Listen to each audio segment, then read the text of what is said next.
Mana yang lebih afdal, berkurban sapi atau kambing? Bolehkah berkurban sapi tapi patungan misal 7 orang membeli satu sapi?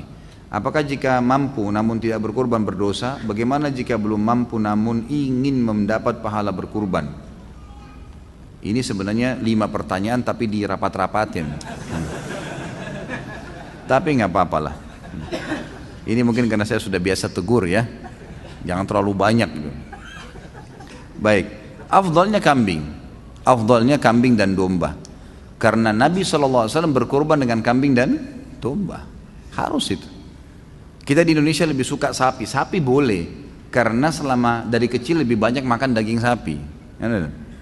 Padahal sebenarnya di sini bukan masalah kita suka atau tidak suka dagingnya. Masalahnya perintah atau bukan perintah. Gitu kan? Afdal atau mufaddal. Lebih baik atau yang baik. Kan gitu.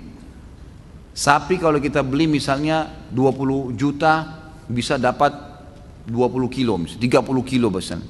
Kambing dapatnya cuma 15 kilo misalnya, lebih sedikit, tapi tetap kambing lebih afdal. Lebih afdal artinya lebih besar pahalanya karena Nabi SAW menyembelih pada saat itu domba dan sejenis dengan kambing. Bahkan beliau menyembelih lebih dari 1 ekor yaitu 65 ekor, gitu kan? Untuk diri beliau sendiri SAW. Itu lebih afdal. Jadi kita harus bisa menerima ini. Masalah antum nanti pengen makan daging sapi, nanti bisa beli di hari-hari biasa. Nggak apa-apa. Bukan tidak boleh sapi ya, boleh. Tapi afdaliyah tetap kambing. Artinya lebih besar pahalanya. Untuk apa kita pangkas-pangkas pahala kita? Lebih baik kambing. Dan daging kambing ini sebenarnya dianjurkan memang untuk dimakan. Bukan cuma Idul Adha ya. Kita tahu dalam Islam ada hadis Bukhari menjelaskan Nabi SAW sangat gemar memakan paha kambing. Kan itu. Berarti kalau seorang muslim dan muslimah makan kambing karena tahu Nabi gemar kambing itu pahala. Yang kedua kita punya akikah.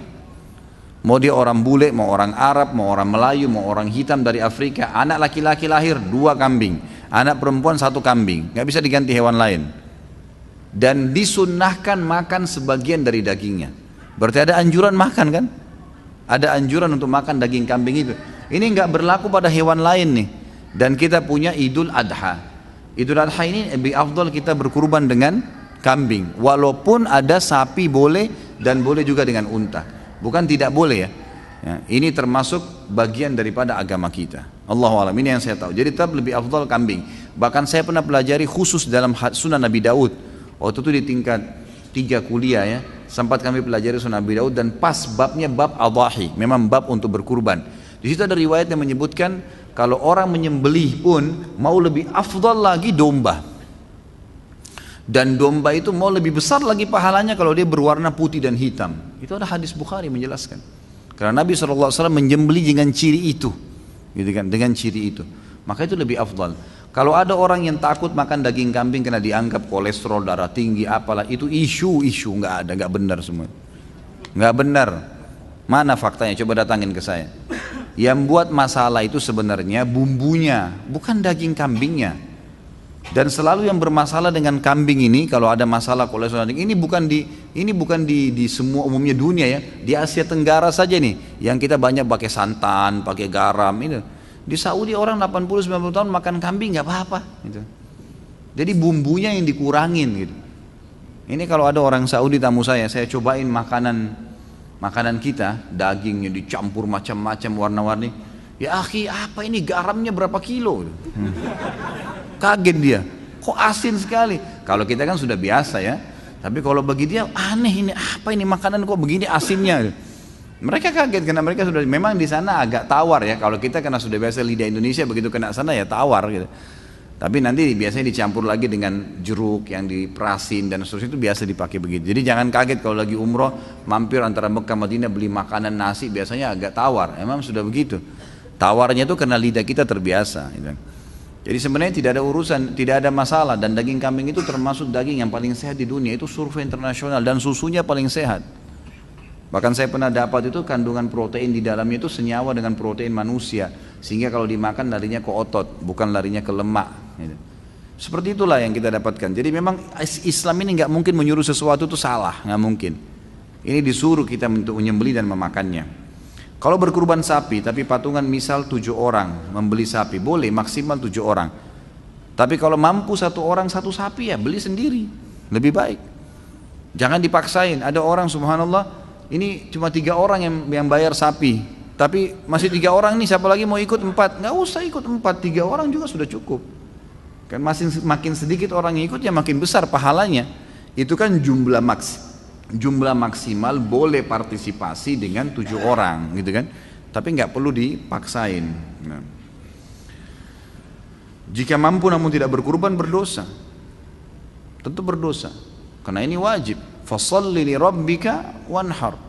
Salatlah Idul Adha itu dan sembelihlah. Di sini pakai fi'il amr ya. Fi'il amr ini berarti perintah. Kata ulama bagi yang mampu, ini jumhur, saya bicara mayoritas ulama. Jumhur ulama mengatakan yang mampu tidak kurban dosa, nggak boleh. Nah, dia mampu. Termasuk orang yang mampu adalah dia sudah punya duit pada saat itu bisa berkurban, gitu kan? Tapi dia tidak mau, walaupun uangnya pas-pasan. Karena ini ibadah kepada Allah Subhanahu Wa Taala. Bagaimana jika belum mampu namun ingin mendapatkan pahala kurban? Niatkan pertama. Yang kedua, partisipasilah, ikut di situ. Mungkin di rumah kita ada masjid yang lagi ikut kurban. Coba ikut belajar menyembeli. Menyembeli itu ada pahalanya sendiri loh. Ini laki-laki semua ini saya sarankan jangan tidak bisa menyembeli. Menyembeli, coba belajar. Datang ke masjid, coba ikut belajar. Tanya orangnya gimana caranya. Sebentar, saya tahun lalu habis khutbah Idul Adha di Kalibata City, ada mungkin 23 ekor sapi sama, kalau tidak salah ya, saya salah ingat itu 40 ekor kambing. Itu habis sholat id, lalu saya langsung datang, saya praktikin, saya sembelikan sapinya, saya sembelikan kambingnya depan mereka. Saya panggil jemaah laki-lakinya semua, ayo pak, coba langsung. Ada yang takut Ustaz? Nggak usah takut. Laki-laki kok takut? Enggak, jangan geli. Kenapa harus geli? Kok lihat darah geli? Ini unik juga nih. Jadi dipotong, baca bismillah, niatin, alhamdulillah. Begitu dia coba, habis potong satu malah ada bapak satu semangat. Dia tawarin yang lain yang tidak mau sembelih. Nggak mau pak, biar saya pak. Tadi sudah berhasil nyembeli satu, wah mau nyembeli terus dia. Itu termasuk, itu bisa dapat pahala di situ nyembelihnya ya. Kalau nggak bisa juga takut, peganglah itu. Paling tidak pegang kambingnya. Apalah partisipasi di situ kan gitu. Insya Allah bisa. Tapi yang pertama tentunya niat ya, tentunya niat.